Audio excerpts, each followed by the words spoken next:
Hello guys, good evening. কেমন আছো তোমরা সবাই? আশা করি ভালোই আছো। আমিও ভালোই আছি। আজকে ছিল আমার মর্নিং ডিউটি দিয়ে ঘুমিয়ে নিয়েছিলাম। ঘুম থেকে উঠে বেরিয়ে পড়েছিলাম ডিমার্ট যাওয়ার পথে।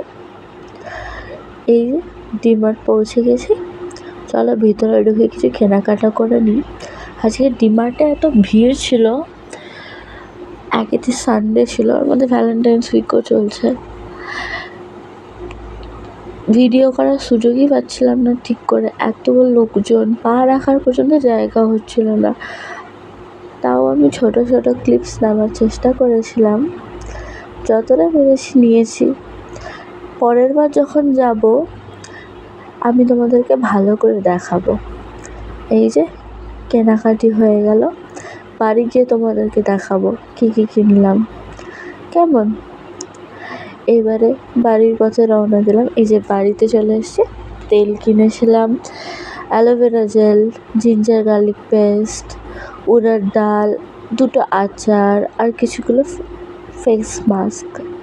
ফেস মাস্কগুলো বেশ ভালোই লাগে আর ফেসটাকে খুব আরামও দেয়। তো সেদিনকারে কিছু কিনেছিলাম, দুটো, ওর মধ্যে একটা ছিল আর কটা কিনলাম। তারপরে কিছু মশলাপাতি, সুজি। মশলাগুলো কী বলো তো, ডিমার্ট থেকে কিনলে একসাথে অনেকটা জিনিস কিনলে না একটু কমও পড়ে। যে তারপরে আসার পথে চিকেনও এনেছিলাম।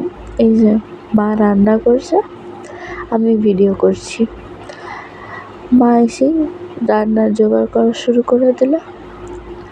এই যে আমি প্রত্যেকটা আমার ভিডিওতে তোমরা দেখো যে গুঁড়ো মশলাগুলোকে আমরা জল দিয়ে গুলে ওটাকে দিই, ওটা বেশি ভালো লাগে। দিয়ে আলুগুলো আগেই ভেজে নিয়েছিল, দিয়ে তারপরে পেঁয়াজ, টমেটো ভেজে এই দই দিয়ে মাখিয়ে রেখেছিল মাংসটাকে, ওটা দিয়ে দিল।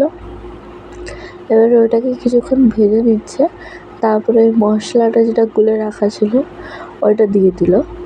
ওটা দিয়ে কিছুক্ষণ ভালো করে নাড়াচাড়া করে কষে নিতে হবে। আর প্রত্যেকবারই বলি যে যত ভালো মশলা কষা হবে তত ভালো স্বাদ। এটা আমার মাই আমাকে শিখিয়েছে। এই যে হয়ে গেল, গরম মশলা দিয়ে নামিয়ে নিল। খেয়ে নিয়ে ঘুমানোর পালা। Good night, by.